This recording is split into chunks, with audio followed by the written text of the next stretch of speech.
అమ్మాయిలపై అఘాయిత్యాలకు పాల్పడితే పురుషాంగాన్ని కోస్తానని అఘోరి సంచలన వ్యాఖ్యలు చేసింది. కుంభమేళ తర్వాత తన కార్యాచరణ మొదలు పెడతానని ఆమె హెచ్చరించింది. హిందూ దేవాలయాలు, మహిళలు, గోవులపై దాడి చేస్తున్న వారిని కఠినంగా శిక్షించాలని డిమాండ్ చేసింది. లేకుంటే తాండవం చేసి ఆత్మార్పణ చేసుకుంటానని వార్నింగ్ ఇచ్చింది. హిందూ ధర్మంపై జరుగుతున్న దాడిని హిందువులంతా కలిసికట్టుగా తిప్పికొట్టాలని పిలుపునిచ్చింది ఆమె.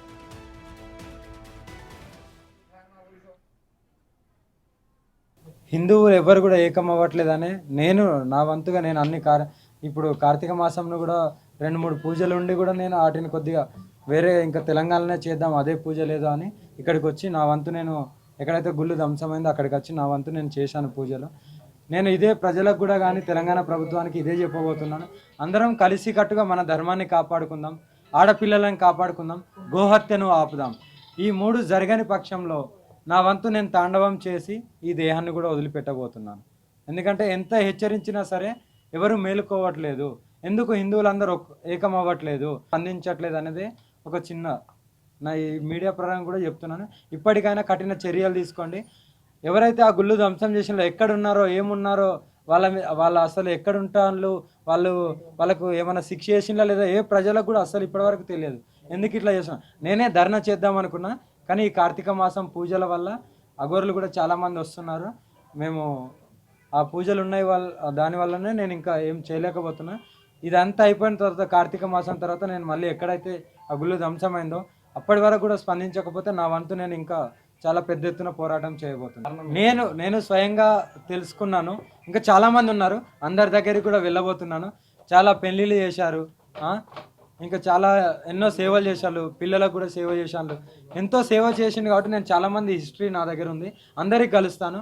ఇలాంటి సేవ చేసే వాళ్ళని నా వంతు నేను కాపాడుకోవాలి. ఇది కూడా ఒక ప్రకారం లోక కళ్యాణం కాబట్టి ఇలాంటి వాళ్ళని నా వంతు మద్దతు తెలిపితే ఇంకా వీళ్ళు ఇంకా ఆ ఆనందంలో ఇంకా రెట్టింపు ఉత్సాహంలో ఇంకా మంచి సేవ చేసుకోగలుగుతారు. వీళ్ళకి ఏదైనా కష్టం ఉంటే వీళ్ళ ఒక బిడ్డలాగా నా వంతు నేను తీరుస్తాను. రైట్, ఇక అఘోరి వ్యాఖ్యలకు సంబంధించి పూర్తి డీటెయిల్స్ మా ప్రతినిధి రాణా ఫోన్ ఇన్ అందిస్తారు. రైట్ రాణా, హిందూ ధర్మంపై జరుగుతున్న దాడికి సంబంధించి ఎవరు స్పందించట్లేదు, హిందువులంతా కలిసికట్టుగా రావాలని చెప్పి కూడా అఘోరి పిలుపునిస్తున్నారు. దీన్ని ఎలా చూడొచ్చు అంటారు? ఇటీవల కాలంలో వరుసగా దేవాలయాలపైన కూడా దాడులు జరుగుతున్నాయి.